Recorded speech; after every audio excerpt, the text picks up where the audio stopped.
Do you ever feel a certain way and not know exactly why? What if you knew why and could adapt? Welcome back, guys, to Rapflex Radio. I am your host, Kyle Rapp. Thank you so much for joining me. Today, I'm going to dive into kind of my foundation of which I coach, and that's awareness. Understanding belief patterns, understanding emotions, and understanding just exactly where we are starting.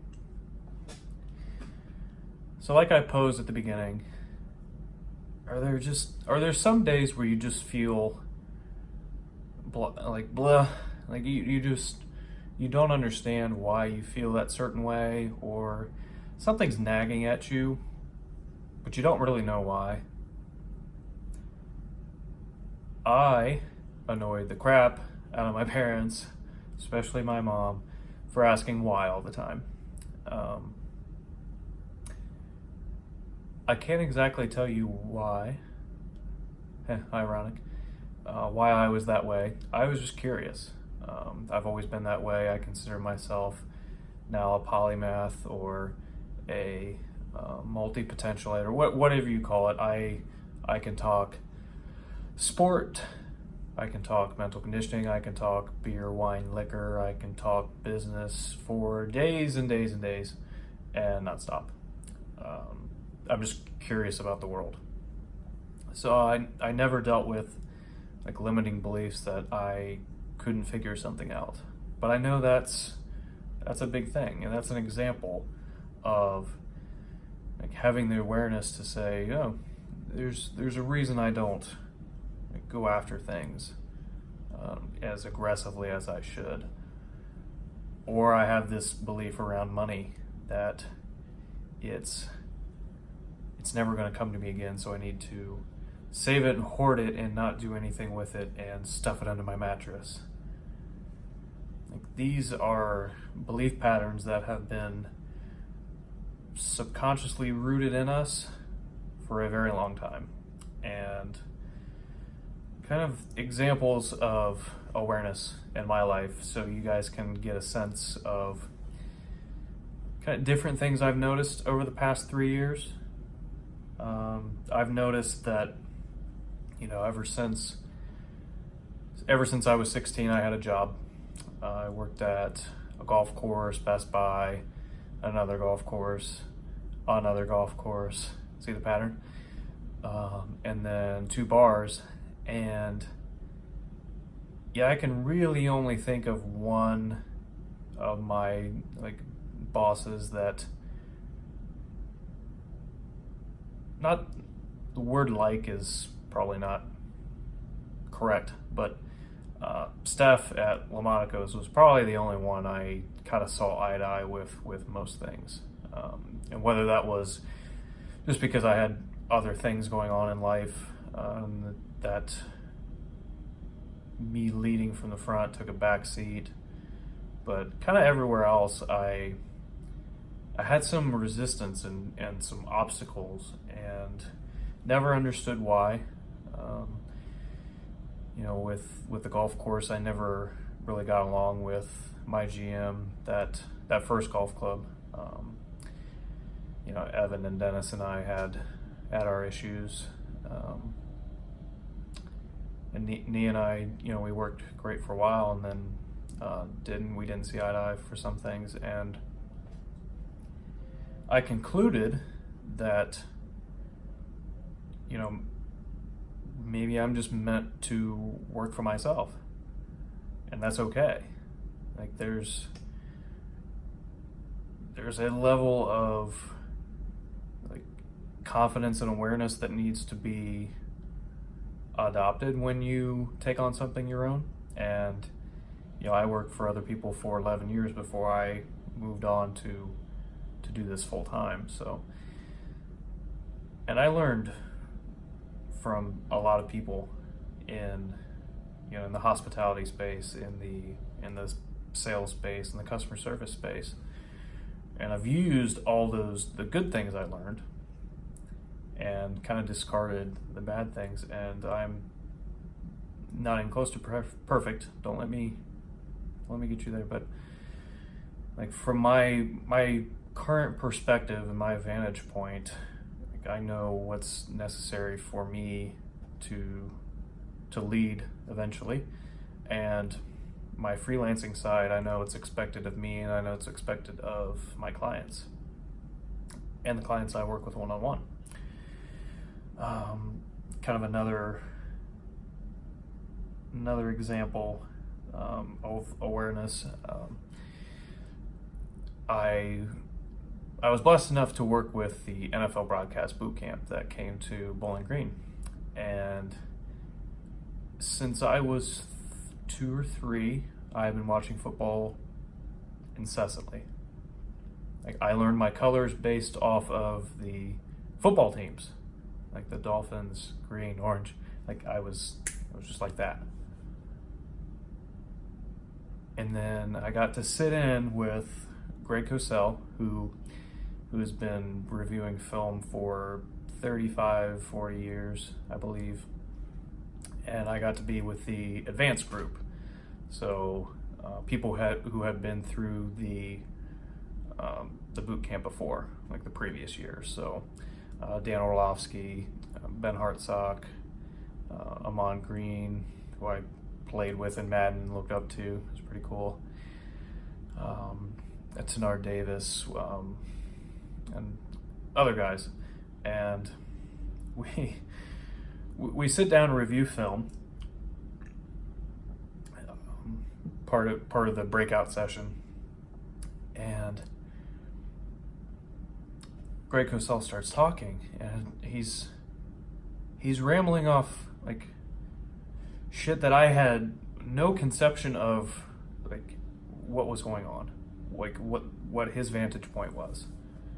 But everyone else in the room, because they had played and they had been immersed, were like, "Oh yeah, exactly." And then Dan would explain more, and I just sat back, and I'm like, oh, I thought I knew football, but I clearly don't when I get into the room with the best of the best, and that's awareness, right? So it was really kind of a cool experience to step back and say, wow, I don't know jack shit about this. And you could have a belief that makes you less of a person, or you can be really excited to know that there's so much more to learn about something that, I'm passionate about. I love football. And then I was kind of able to take away some of the things I learned. So that's kind of a cool example of kind of awareness and putting yourself into a different environment and then seeing how little you actually do know about the subject.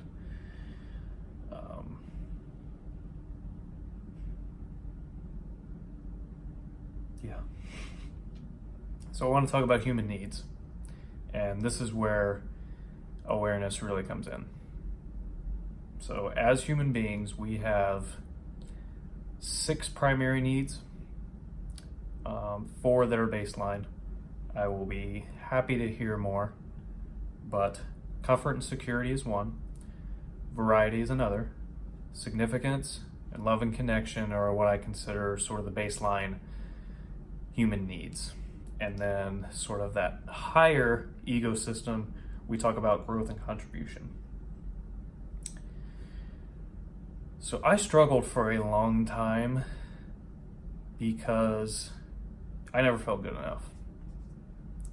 From growing up to the jobs I had to the narrative that I played in my head, like nothing I ever did felt good enough because I never gave myself the proper time to celebrate whatever accomplishment I had. Evelyn Harper, there's a great quote on 2.5 Men where Charlie gets a Pepsi endorsement and gets to write the jingle, and Evelyn Harper, his mother, is like, "Oh, so Coke couldn't hire you?" And it's just I feel attacked when I hear that because it kind of rings true. You know, it's tough. And the more I started to dig, and the more coaching I got, and the more I exposed myself to like different coaches and different ways of thinking, like I wanted to be different than most people. And that's I rank really high on significance. Like I don't want to blend in with the crowd, and me never feeling like I was good enough had a lot to do with that significance. Like for me to never feel like I was good enough supported that me, quote unquote, feeling better than most people or being better than most people. And that was kind of a stark revelation I had over the past 2 years, and that's something I want to throw back at you. And really, like, out of those four things, when we talk about comfort, variety, significance, and love and connection, what is one that kind of stands out out of the four? And if it's comfort and security, we have a tough conversation to have, because if you want to be an elite performer, you have to ditch that. If it's adventure and variety, I think that is a good thing, and I really wish I had more of that. But from what I have seen, it is helpful to have kind of the yin and the yang, but to have really solid routines that you can hold on to. Significance, like with me, it's led to feelings of unworthiness. It's led to feelings of never feeling like what I do is enough.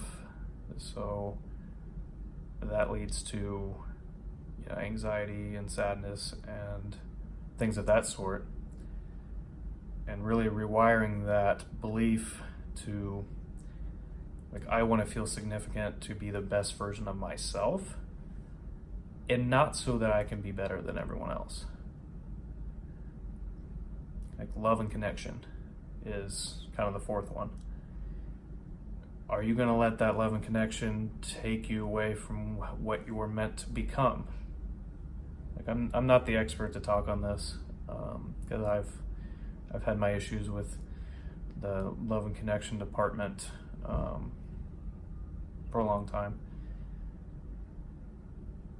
I believe you do have to love yourself first, and finding that someone to share your life with is absolutely essential, and to be connected to like-minded people. But these baseline needs need to grow into the higher motivators. And when I talk about growth, when I talk about contribution, like most businesses fail because they don't take into account what they can do for other people. People get burnt out. Either athletes, entrepreneurs, business executives, they get burnt out because they forget why they started it and the impact they want to make in the first place. Like, this is what I've seen. And like through my Flex philosophy of focus, learn, enthusiasm, and execution, learn is that growth. Like, always be learning. Whether it is something you're already an expert in or something completely new, it's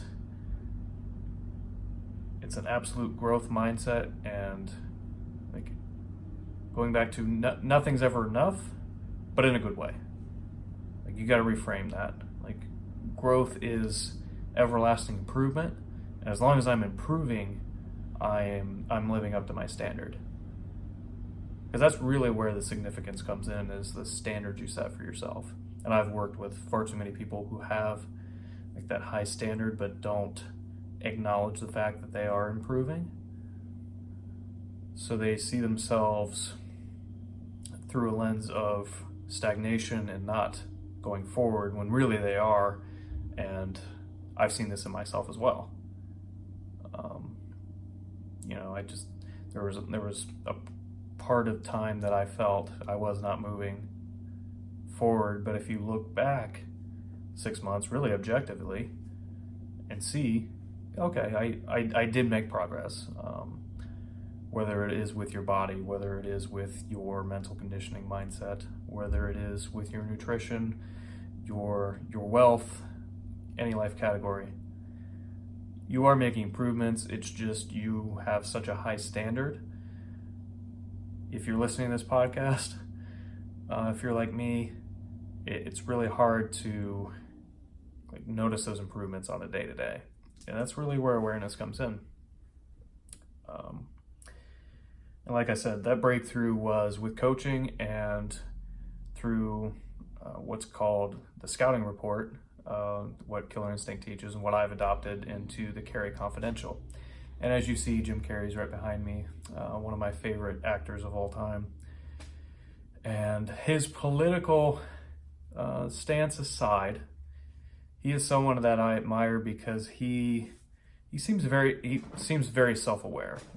In anything I've ever watched him in, he's taken on new roles in his life.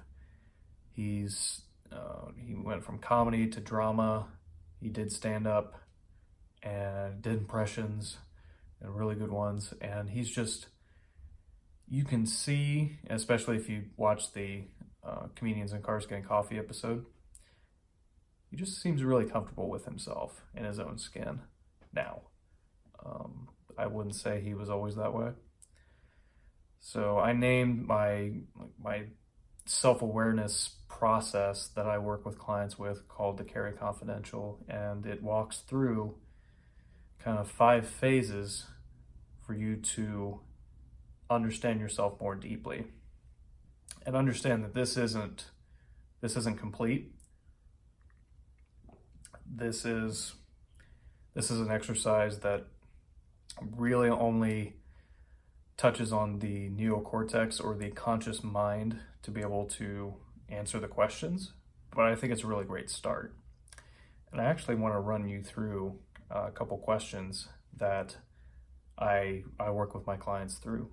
And I will do that kind of here at the end.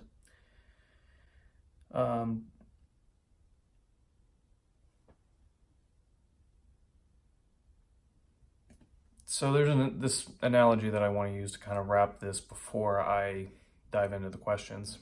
And it's one of my favorite video games. It's from Fallout. Now you can think New Vegas, Fallout 4 if you're a fan. So basically you're a vault dweller and the nuclear apocalypse has happened and you are safely underground, but you rise back up, and now you have to make your way in this wasteland, whether it is Vegas or Boston. And where you're starting out is either this small rinky-dink shack in Good Springs or Vault 111 and this small little blown-up town called Sanctuary. And really understanding where you're trying to go is either the Vegas Strip or Diamond City, which is what they call like Boston. They've recreated the the Boston Red Sox Stadium. Anyway, sorry, forget that. So it's really an analogy to say that you kind of have to know where you're starting to know where you want to end up, and kind of like the skill set involved. So I want to share an example of my coaching. I was working with one of my one-on-one clients, Sam, and we ran through the perfect day exercise, which I will get to next week in talking about vision. But we ran through it together. I asked him questions, and then he did it on himself or by himself, and then we reconvened and talked about it. And I asked Sam, are you aware that you mentioned your wife 6 times and spending more time with her in this perfect day exercise? And he's like, no. I said, I really think that love and connection is what is going to drive you to the next step in evolution in your life. And we can now move forward with that in the forefront and really get him prepared for what's next in life. So I think that's a really good example. So I've created a PDF for you guys with 5 questions that I believe you should mentally condition yourself on, and I want to run you through that right now. Okay, so the purpose of these 5 questions and this exercise is to understand what I call the brick wall that we've built through limiting beliefs, negative habits, things like that. And then what is our bridge going to look like? Basically, what does it look like to get from where you are now to get you where you want to be? What rewiring do we need to start the process of? And the first question I have is, what are your beliefs around exercise? Like, do you believe it is an obligatory thing, or do you believe it's something that you have to do? Is it something that you find is torture? Is it something that you feel is unnecessary in your life? Or do you find joy in it? Do you begrudgingly do it, but you know the result that it has in your life, that it gives you more energy? Like I would start there. My next question is, what are your beliefs around nutrition? Like, do you just eat whatever, or do you eat to fuel your body so that you can go after the things you want to with the full energy necessary? You see the difference here? And I'm not saying one belief pattern is right or wrong. I've spent years understanding the elite performance mindset and beliefs versus the rest. And I can tell you that there is a pattern and a correlation. So really write down what your current beliefs are around exercise and nutrition. That's really part of your body. Like, what that transports you to be able to do the things you want to do in life. My third question to you is your beliefs around learning. Like, do you have a curious nature about yourself, or are you satisfied with the level of knowledge that you currently have? These may sound loaded, and they kind of are, but be honest with yourself. That's part of awareness, is to be completely honest so that you can actually do something about it rather than ignoring it, which I did for many years.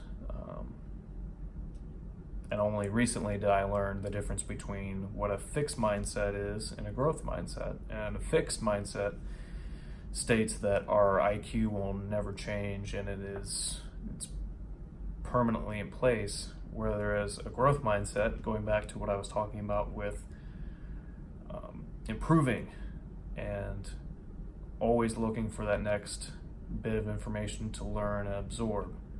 Like, that is what a growth mindset is, and studies have shown that that is real, it is tangible, and it is something that I believe every elite performer needs to cultivate, is a growth mindset, that if you're improving, you're succeeding, rather than this pass-fail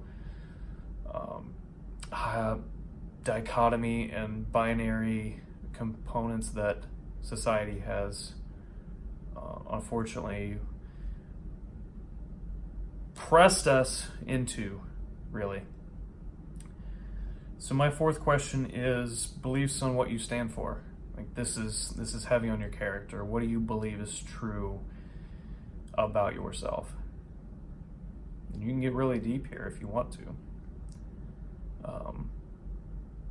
And this is, I always enjoy hearing these answers, because you can change what you stand for. Once you immerse yourself in different environments, once you get around different people who live at a higher self, people who make more money, people who create more impact, they have different beliefs and they stand for different things than most people do. And my final question to you is your beliefs on love, your beliefs on happiness, your beliefs on sadness, and your beliefs on regret. Like, do those four all separately. So what is love to you? And think about what is the opposite of love to you, because a lot of people would say hate. And my perception is like the opposite of love is indifference, when people don't care. Going back to significance, that plays a huge role in my life. If I feel like I bring something to someone's attention that I'm really excited about, and they pretty much completely ignore it, that kind of hits me hard. So it's something you gotta learn about yourself. Happiness. Like, do you believe happiness is afforded to people who have a lot of money? Do you believe you can create happiness every day and that it's a mindset? Physiologically, do you get yourself into like a place of happiness? Like, what is happiness to you? And what is sadness? Is it the opposite of happiness? What does sadness look like to you? What does it feel like? And what situations usually bring sadness about? And finally, what is your view on regret? If there's anything in your life that you regret, what is it? And why do you regret those things? What beliefs did you have to get you to that regret? Like, what beliefs, emotions, and then actions did you take to allow regret to get into your life? So those are the 5 questions I want to start you off with for kind of cultivating your awareness. Like that covers body, that covers kind of your being, covers your character, covers kind of the way you think about emotions, kind of the big 4 that I dive into, and then start to really see this in yourself. Like, maybe if I change my beliefs around what I stand for, I'm going to be able to get to the next part of my life. If I currently stand for something that doesn't align with that person that I ultimately want to become, I need to change that. I need to become someone who is giving and of service if I want to sustain long-term success, for instance. That's something I've been cultivating a lot recently. So guys, I do have this PDF for you to be able to write this out, but if you're just listening to this, feel free to write that down and then download the PDF and then do it over again. And this is a never-ending game of cultivating this awareness. Like, this is going to make you more money, absolutely. It's going to make you happier, and this is going to bring about who you actually are, and you're going to be able to feel better in your own skin because you know exactly who you are, and you will be responsible for wiring the beliefs that you have in yourself. So thank you guys. If you enjoyed this, please leave me a 5-star review or rating and review. Hit that subscribe button. Until next time, guys, thank you so much.